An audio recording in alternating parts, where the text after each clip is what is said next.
I know. So I appreciate y'all being here. I apologize I don't have a microphone and a speaker, but we'll try to talk loud so you all can hear. And we appreciate the group that's here. Idaho missing persons today. The oldest missing person case in Idaho is Dorothy Wright Weiler, and Dorothy disappeared when she was 22 years old. Unfortunately, over the years that list continues to grow.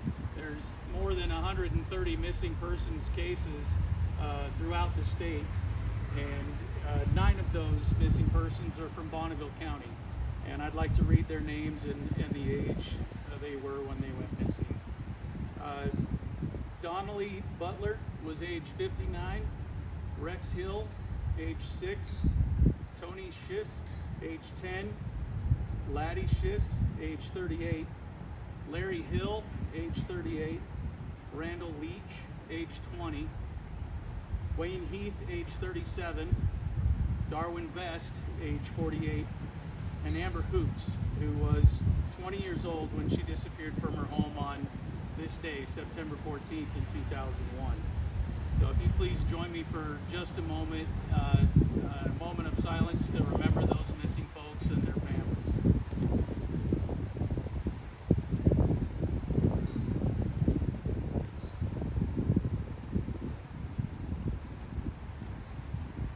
Thank you. Once again, appreciate you being here today. We have 4 people that are going to give a few remarks and talk about this day and some of the significant things about why we're here on this day. First, we'll hear from Captain Tony Glenn from Bonneville County Sheriff's Office, followed by retired Sheriff Paul Wild, retired from Bonneville County Sheriff's Office, and then Audra Burgener, who is aunt to Amber Hoops, and then Emily Downey, who is part of the She's Missing podcast. So with that, I'll go ahead and turn it over to Captain Glenn. Thank you, Brian. I again want to say thank you for all of you folks coming out today.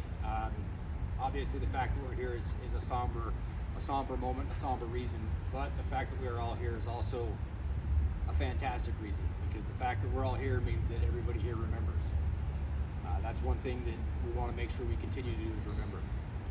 From the Sheriff's Office perspective, investigators come, investigators go, folks retire, sheriffs retire, but one thing that doesn't change is our dedication to the cases that involve all of these folks.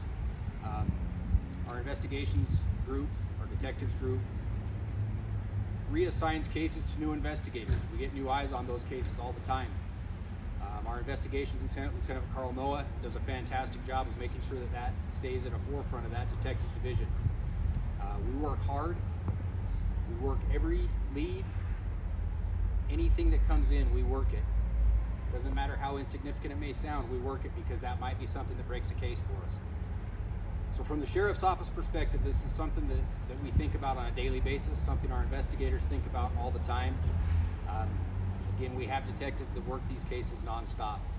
And the fact that that continues, and the fact that you're all here today, I think speaks volumes to the way this community feels about that, the way the Sheriff's Office feels about that, and the way I personally feel about that. So again, I want to say thank you all for being out here today. Thank you for taking the time to be here and remembering all the folks in the state of Idaho that are missing. Thank you.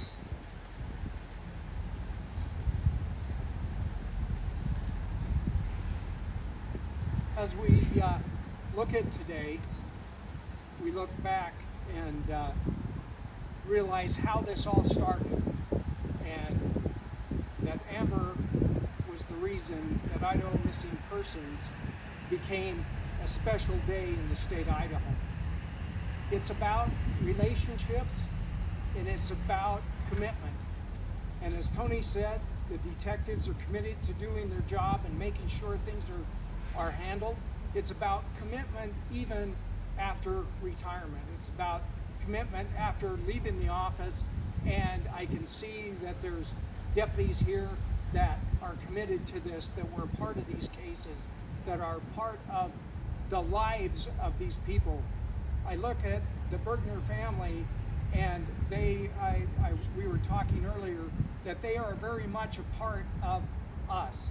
They're very much a part of this office. They're very much a part of every one of the investigators that were working the case. But as you look at all the other cases, Randall Leach was unknown. He was an individual that happened to come up missing. Last known location was here in Idaho Falls. Halverson was not specifically a Bonneville County case, but was up in the mountains. The Orcoons was not our case, but part of our community. So we remember these names, we remember these people, we remember them and commit to them, and want you to know as the families that even though retired, I commit to you, the office commits to you, and we will continue. I don't let a day go by that I don't hear and talk to people and realize that these cases are still very much a part of our community, and we will continue to work these cases even after we're gone. Thank you.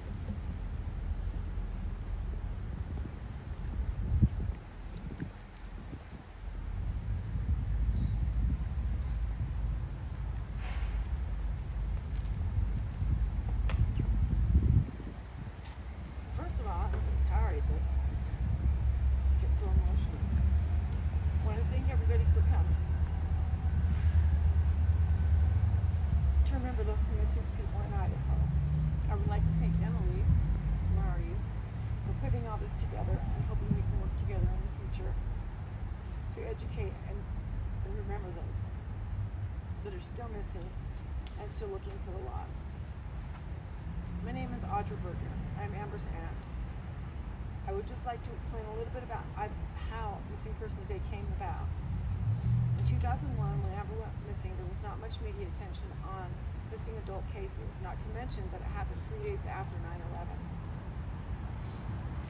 There was so much in place for handling missing children that I soon realized in my own desperation and grasping for any type of assistance and semblance on how to move forward, that there needed to be something to create awareness for all missing persons, and it had to be something significant.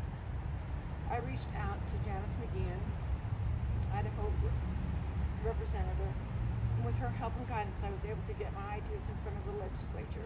I wrote a draft for a bill outlining the need for awareness and education and the specific day for community outreach. I then read the draft and I had created in front of the Legislature Council. The council then voted and passed unanimously. In 2006, we held the first Idaho Missing Persons Day event. September 14, 2001 was the date my niece was abducted. Sorry. It not only marks the anniversary of her abduction, but it now proclaimed as Idaho Missing Persons Day, and also the day chosen for bringing awareness and education and community outreach. I would like to thank Bonneville County for all the love and support that you have given our family through the years. And a special thanks to Janice McGeehan for all of your help. This day might not have been Idaho Missing Persons Day. Thank you.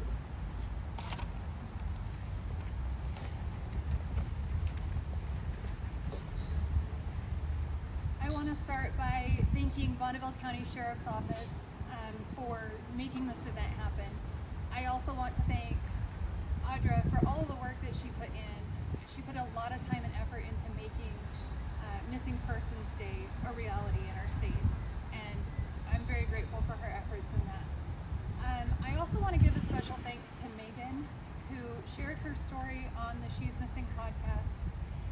It's an incredible story, and because she was willing to share that, it has brought a spotlight to Amber's case again, and has brought a lot of interest from the community. It has also sparked an interest in other missing persons cases throughout Idaho and throughout the country for those who are listening to the podcast. And I just really appreciate her willingness. She really is a hero. Now I want to take a minute to speak about two things. The first the power of community involvement, and the second is the importance of recognizing Missing Persons Day. I think it's pretty natural for all of us to assume that when someone goes missing, the police will take care of everything. We have a lot of trust in them.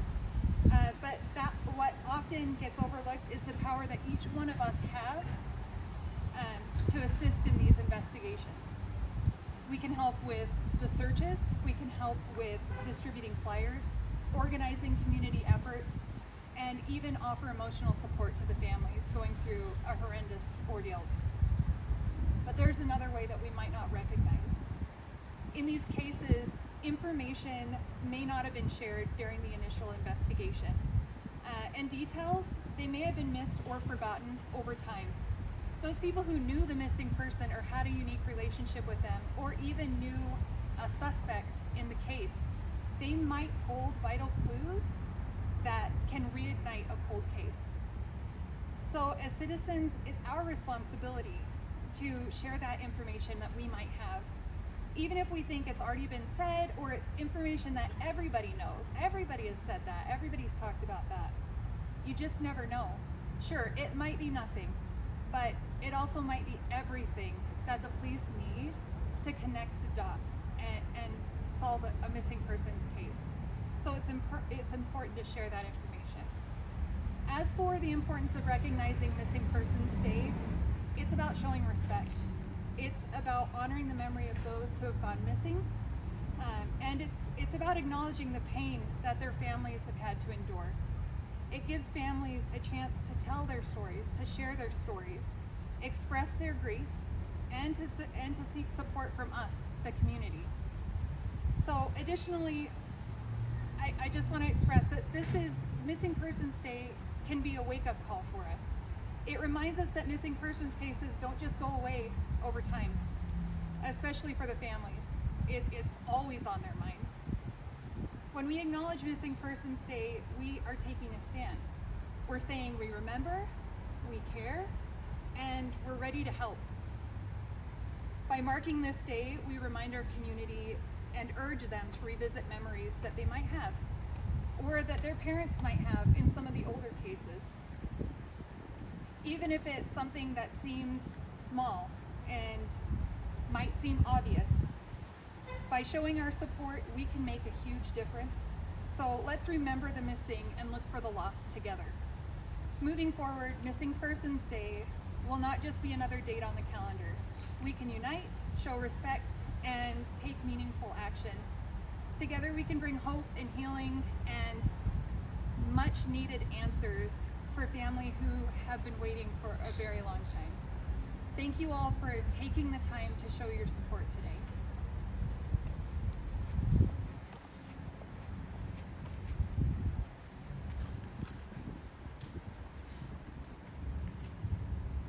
So thanks again for all of you taking time out of your day to be with us here, and for media here. If there's some folks that you want to interview after, I can help set that up.